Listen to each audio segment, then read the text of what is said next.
kita di Mojok with Bulog Korku sama gue Neni. Halo.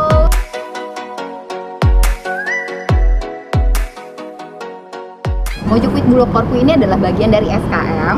SKM webinar pertama siapa yang coba yang udah ikutan? Kalau misalnya kalian ketinggalan, kalian bisa kok lihat review videonya di channel kita yang satu ini. Oke, jangan lupa di like sama di subscribe.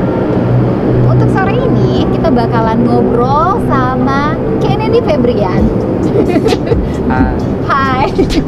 Nah, jadi kemarin itu kita sempat bahas customer gap dan sekarang kita akan membicarakan tentang co-creation dari sudut pandang customer. Nah, sebenarnya co-creation, gue nih sebenarnya baru pertama kali dengar co-creation. Co-creation itu kayak apa sih kan? Jadi co-creation itu pendekatan yang lebih update, yang terkini, yang lebih efektif untuk membuat customer loyal dan lifetime value-nya lebih panjang. Jadi dia ibarat jadi pelanggan kita sampai bertahun-tahun lamanya gitu. Ini tuh kayak meningkatkan nilai loyalitas. Iya. Nilai loyalitas Tapi namanya customer ke kita. lifetime value. Lifetime value. Oke. Ada tahapannya kah atau seperti apa prosedurnya kah? Ya, jadi prinsipnya co-creation itu adalah mendorong si customer atau konsumen kita untuk semakin banyak terlibat dengan kita gitu. Dengan Jadi kita sebagai supplier atau penjual barang, penyedia barang. iya betul, Oke. sebagai penjual ya atau suppliernya. Jadi kalau di era yang lama itu fokusnya di produk atau fokusnya di benefit lah atau di feature itu yang dijual plus sama service. Iya, kan? kualitas produk dan service. Tapi di co-creation ini itu arahnya bukan ke situ, arahnya ke experience Dari si customer terhadap si produk yang dia beli. terhadap setiap tahapan dia berinteraksi dengan kita. Jadi kan ada namanya customer pet ya. Itu langkahnya customer sampai dia mengkonsumsi barang atau jasa kita.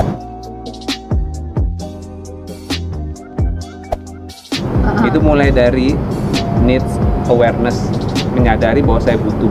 Butuh barangnya, butuh produknya. Itu pet pertama ya. Pet pertama, oke. Yang kedua kan petnya dia mulai search ya. Saya butuh saya punya kebutuhan, misalnya lapar lah ya. Saya lapar nih kebutuhan. Kemudian saya mulai search ya kan, GoFood, Grab dan lain-lain.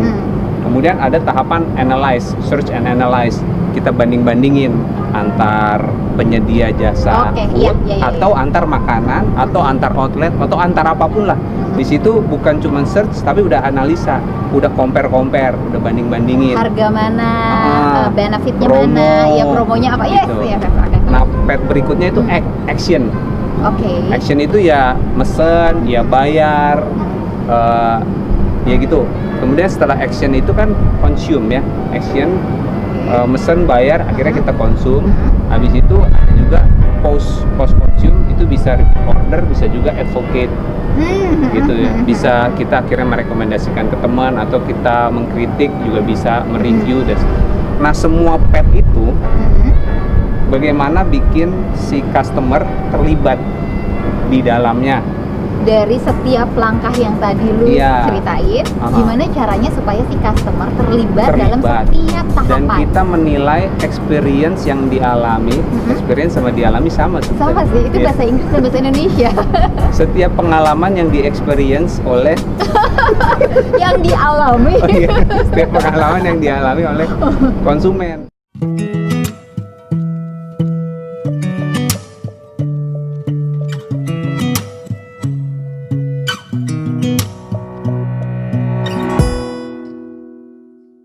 Jadi ketika dia needs awareness, bisa gak kita mensupport atau mengintervensi pengalaman dia ketika aware? Kapan sih lu punya awareness needs lapar?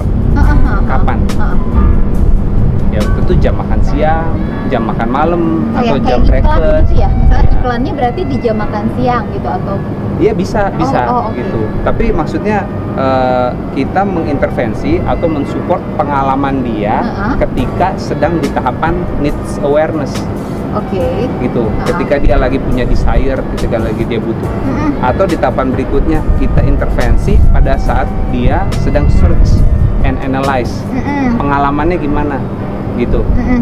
Kan lu pasti punya pengalaman positif dan negatif waktu search and analyze. Ya toh. Di sini murah harga barangnya, tapi ongkirnya mahal. Iya. Di sini agak mahal, tapi banyak promonya. Iya. Gitu toh.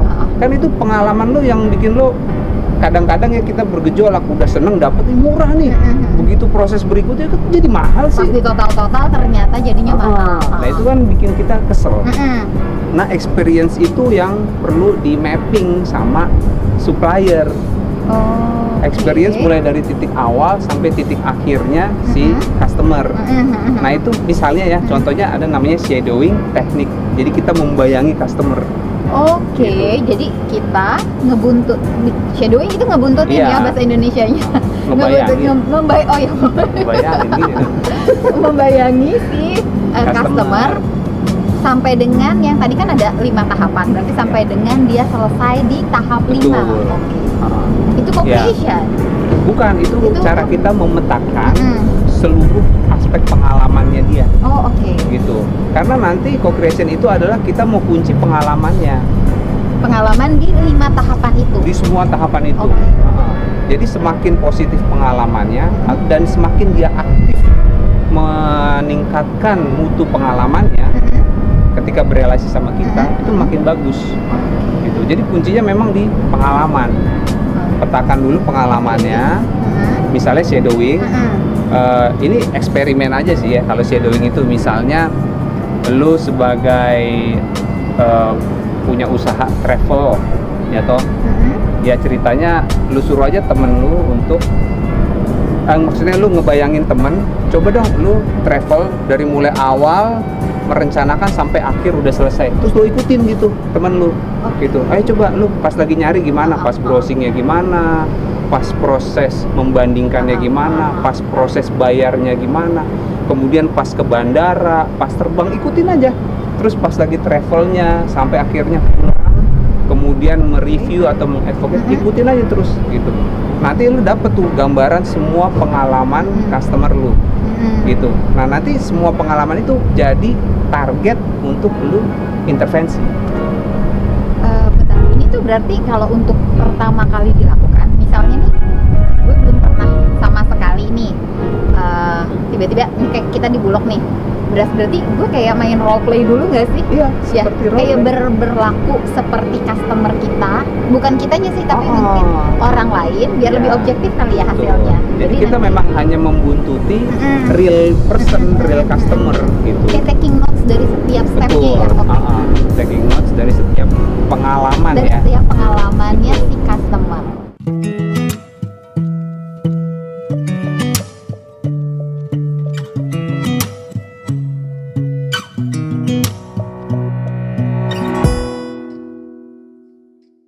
Jadi fokus di co-creation ini memang bukan lagi produk dan service dan segala macam benefitnya, feature-nya, gitu. Kita bisa bilang gini ya, kasur saya itu terbaik kesehatan, punggung, tulang punggung, iya kan banyak tuh. Ortopedi gitu kan. Tidurnya nyenyak segala macam. Oke, itu dari sisi benefit, feature, produk maupun service. Tapi pengalaman si konsumen kayak gitu apa enggak? Belum tentu. Jadi pengalaman si customer terhadap produk kita atau dan jasa kita itu udah sesuai tidak gitu? Iya nggak sih? Maksudnya kan kita tadi kan contohnya si kasur ortopedi itu, berarti kita ngebuntutin si customer mendapatkan itu semua nggak? Gitu ya? Jadi fokusnya bukan lagi kita mencari-cari atau kita menjual value one direction, satu arah dari kita, bukan. Tapi kita lihat pengalaman apa yang dia rasakan selama. Jadi gue mau bisa keluar misalnya, oh kami punya 10 value. Nah, lu cek pengalamannya si konsumen gitu. Jangan-jangan dari 10 itu dia cuma ngerasain satu, kemudian kecewanya ada 3. Jadi gitu. kayak ganti sudut pandang ya. Betul. Jadi we try to be the customer. Jadi kita tidak bisa mengklaim bahwa oh kami punya value ini. Nggak cukup di situ. Kita harus confirm lagi ketika dia menjalaninya pengalamannya kayak apa. Gitu. Nah, oke, kita udah shadowing nih, udah dapat. Buat memetakan. Udah memetakan. Taking notes nih, oke. Oh ternyata gini nih. Terus co-creationnya di mana? Nah, jadi co-creation itu gini, pada prinsipnya manusia itu ketika dia memutuskan sesuatu, dia akan lebih bertanggung jawab terhadap keputusannya dibandingkan kalau orang lain yang memutuskan. Gitu. Jadi gitu. Masuk logika. Masuk logika ya? Masuk logika. Lu disuruh atau lu disuruh atau lebih kesadaran sendiri. Yes. Kita lebih komit kan, meskipun mungkin sama, misalnya melakukan hal yang sama, tapi kan yang satu disuruh, niatnya berbeda. Yang satu karena pacar misalnya jadi belajar, yang satu atau karena disuruh orang tua, atau karena kesadaran sendiri emang pengen sukses. Komitnya beda meskipun actionnya sama, gitu kan. Nah jadi ketika si konsumen mengalami yang tadi itu, kemudian dia punya power untuk meningkatkan mutu pengalamannya, nah itu yang bikin dia makin loyal.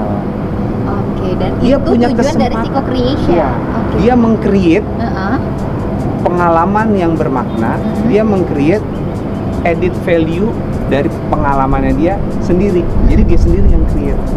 Gitu. Nah itu yang kita harus berikan akses gitu loh, berikan jalan kepada dia untuk dia bisa meningkatkan sendiri pengalaman istimewanya dia ketika berhubungan sama kita. Menarik sih Ken, jadi terasa lebih less effort nggak sih kitanya? Iya betul. Jadi kita nggak usah yang kan sometimes aduh susah banget sih ngeyakinin gitu, karena mungkin itu dilihat dari sudut pandang kita kan. Contoh yang simpel ya, memang ini konsepnya kayaknya seru, tapi gimana ya? Ini yang simpel banget. Serius sih sebenarnya. Ini kalau gue kasih tahu contohnya, lo langsung ternyata gitu doang. Oke. Apa tuh Ken? Contohnya nih, paling simpel dan langsung dapet lah poinnya. Itu adalah MLM. Siapa pelaku MLM? Mulai dari beli, nawarin barang, ngambil barang, ngebungkusin barang, nganterin barang. Pelakunya siapa? Customer itu sendiri. Semuanya dia kan? Iya. Dan dia loyal sekali kan, komit banget. Karena dia terlibat di semuanya. Gitu. Iya sih. Dia yang datang ke stokisnya, dia yang pesen, dia yang bawa majalah, dia yang nawarin, dia yang semuanya dialah dari awal sampai akhir. Dan kita lihat orang MLM itu kan komitmennya kacau, loyalitasnya kan mau hujan badai dia datangin tuh customer, mau ditutup pintunya digedor lagi. Simpelnya itu. Iya sih.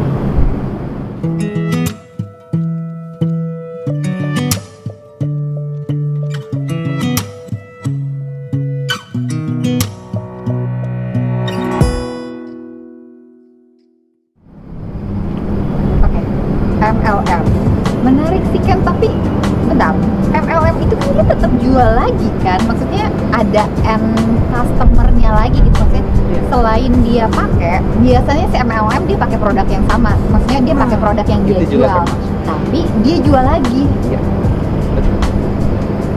Tapi di sini penekanan kita adalah betapa dia engage banget, masuk banget, terlibat banget, dan dia sendiri yang meningkatkan mutu pengalamannya. Karena makin dia kerja keras, makin dapat sales, makin dapat poin, nanti dapat kapal pesiar.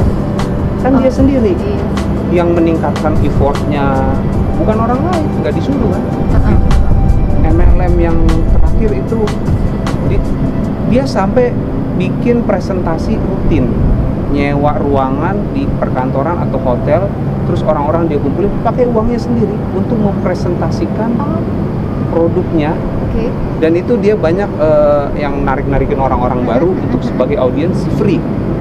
Jadi sebegitu besar effortnya dia, kan nggak ada yang nyuruh untuk dia presentasi, dan nggak dimodalin sama perusahaannya juga gitu. Jadi loyal sekali, komit sekali, engage banget di setiap tahapan. Tapi itu kalau misalnya dia ngerasain benefit dari si produk yang dia jual, pengalaman dia berhasil menjual, dia dapat apa sih kalau awal-awal ya? Kan apa dapat poin? Dapat ya pokoknya impiannya mau dapat kapal pesiar atau apa gitu kan? Gitu. Kemudian experience dia ketika di dalam sebuah event itu ya yang gold level, emerald level, wah bangganya minta. Itulah experience yang mendorong dia untuk lebih. Mohon maaf ya, itu waktu itu MLM yang gue sempat hadiri, bahkan ada sebetulnya peserta-peserta yang kalangan menengah dan ke bawah, tapi kebanggaannya tuh luar biasa. Pakai jas, pakai ini. Iya, biasanya orang yang rapi-rapi meraih level ini, level experience itu.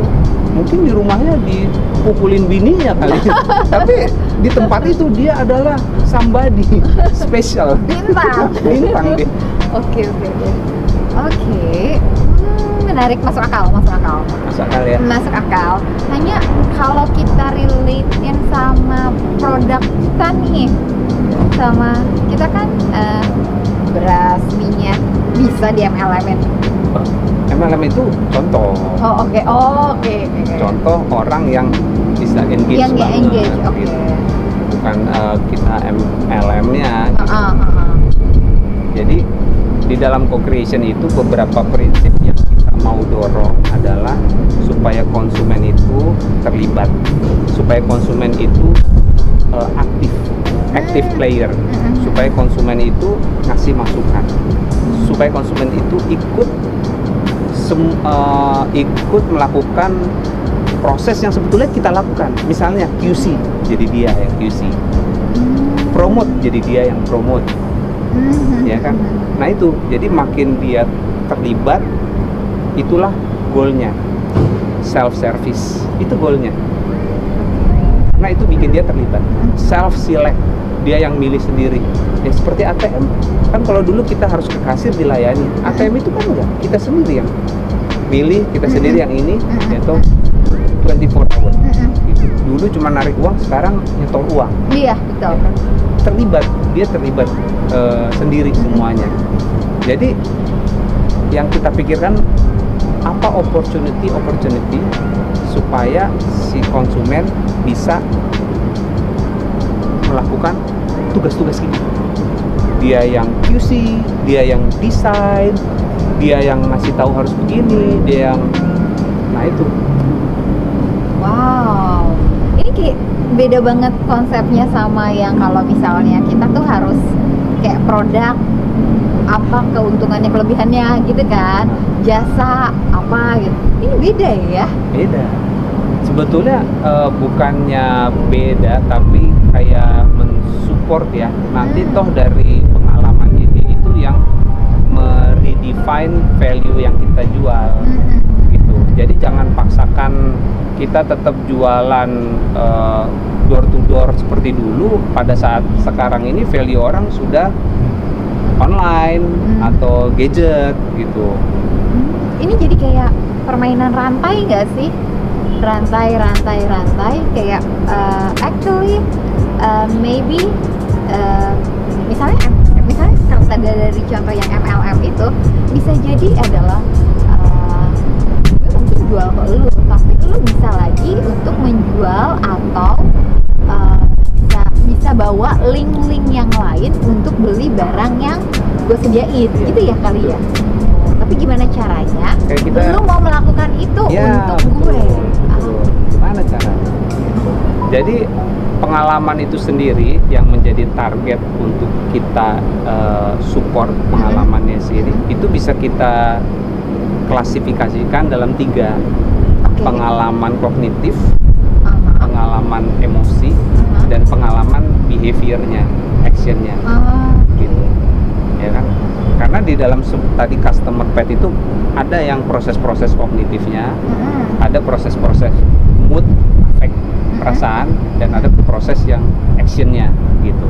Bentar nih kan nggak semuanya teman-teman bakalan tahu istilah-istilah pengalaman kognitif. Lebih contohnya, lebih realnya adalah pengalaman bersifat yang memorizing, associating, okay.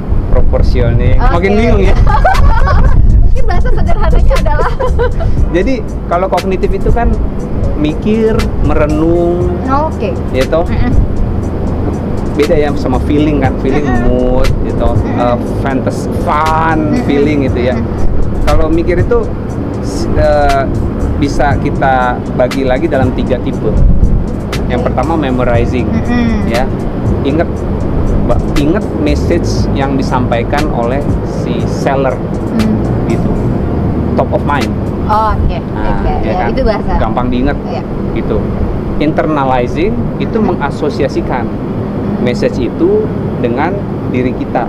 Oh, relate banget sama gua. Coca-Cola apa tagline-nya? Refresh atau fresh atau apa? Mungkin kameramen bisa dibantu. Enjoy apa? Kita enjoy your life. Enjoy apa ya perlu kita googling nggak sih?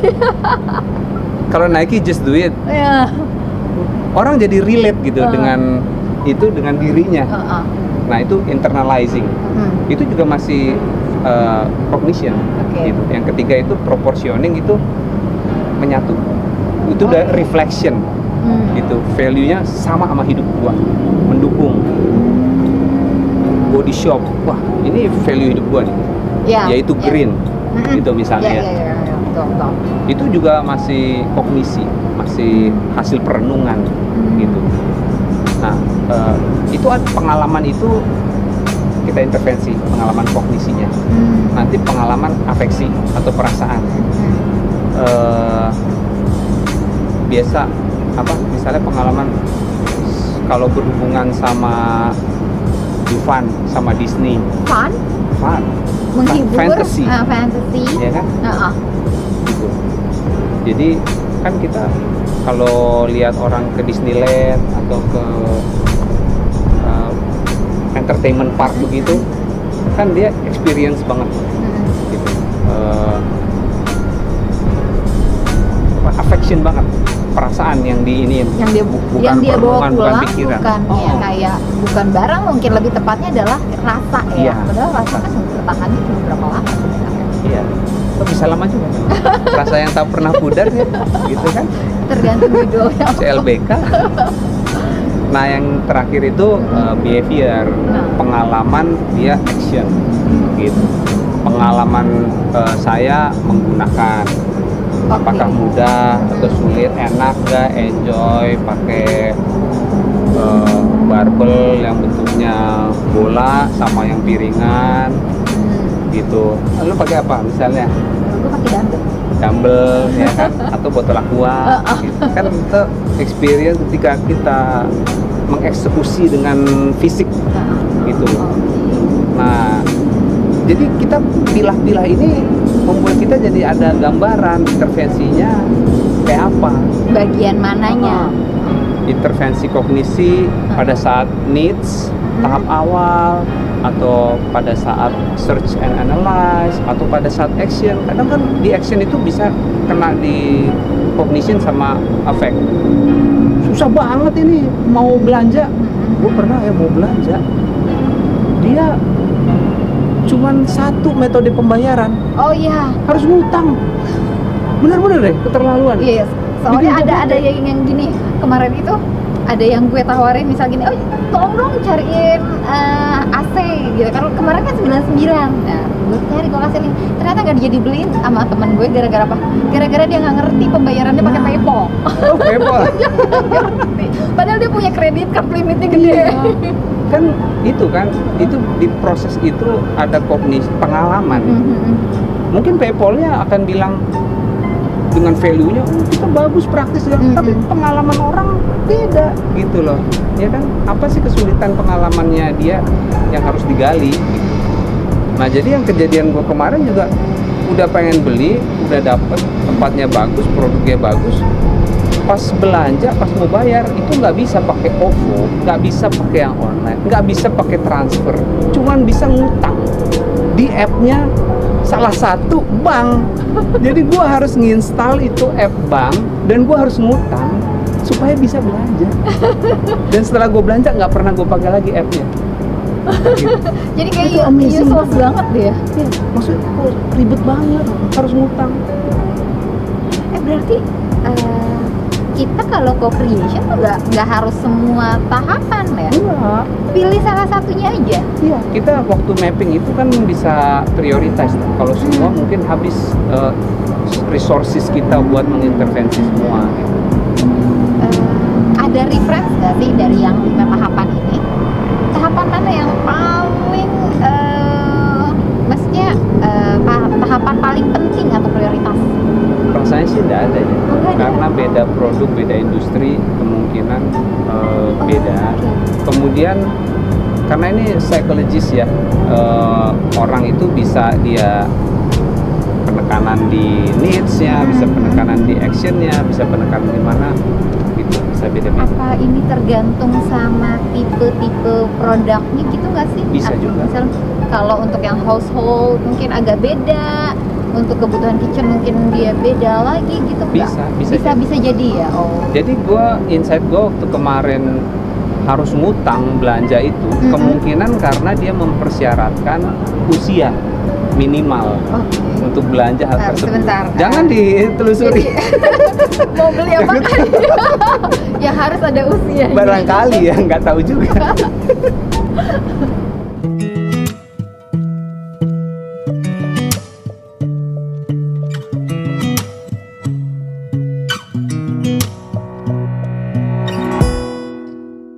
Untuk gua yang sebetulnya anti unpractical thing seperti itu, toh gua bela-belain juga gitu, karena gua sedang menekankan pada experience ketika consume.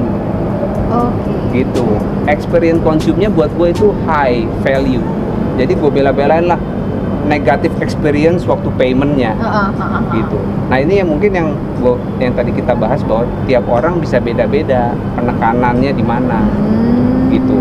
Tiap dari industrinya kalah, dari ya entah dari mananya lah. Jadi maybe wise-nya adalah ya you try every step ya.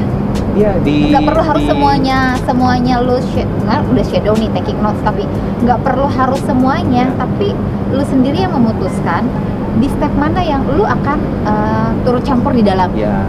Biar effort lu juga nggak terlalu banyak.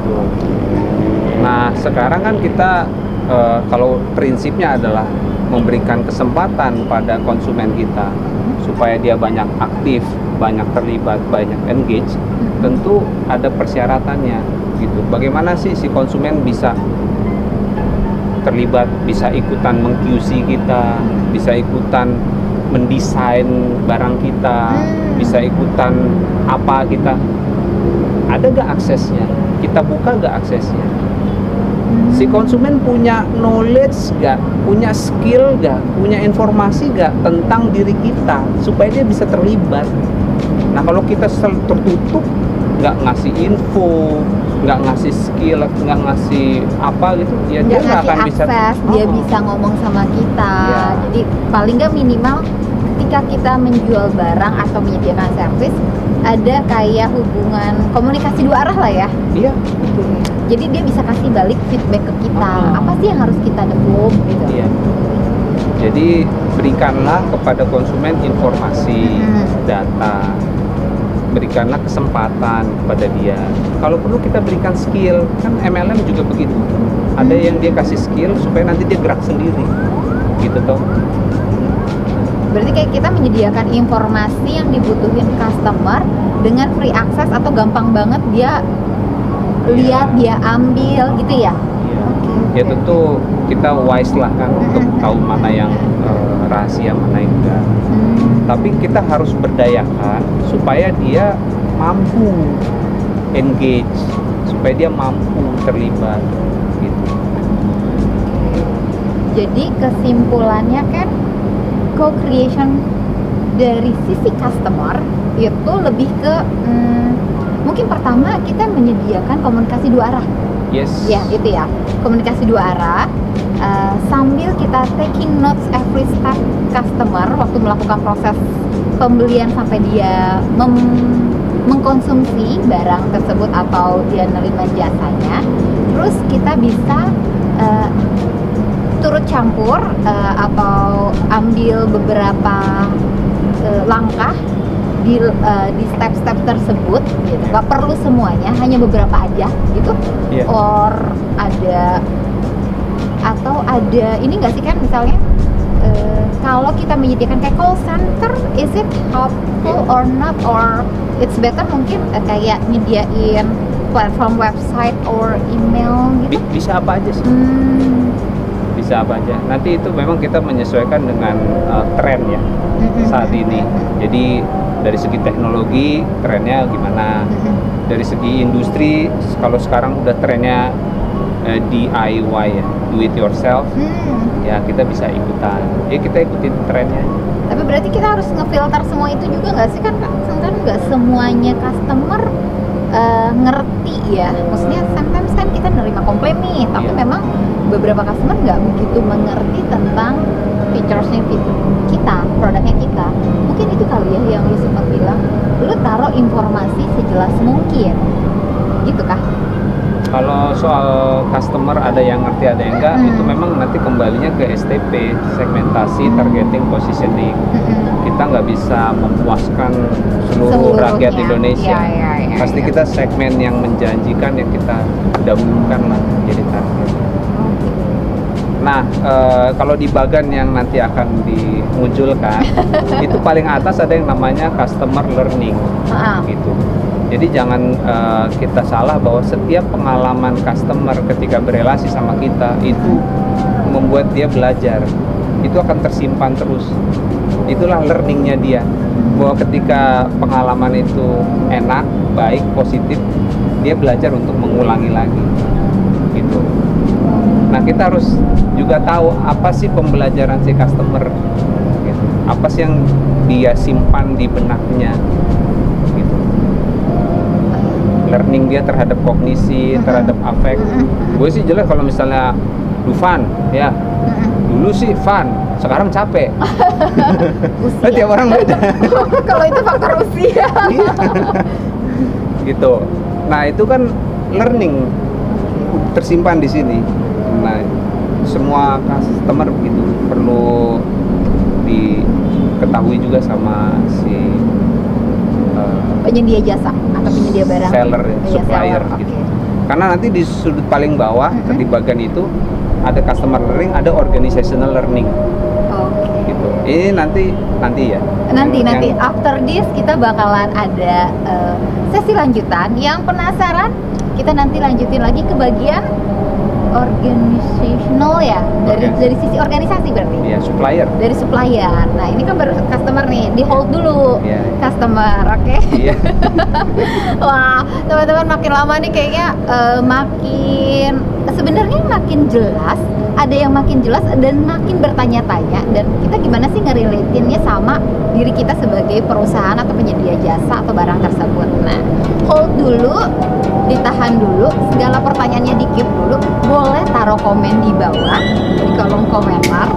Jadi untuk sekarang, sekian dan terima kasih buat teman-teman, see you, bye-bye.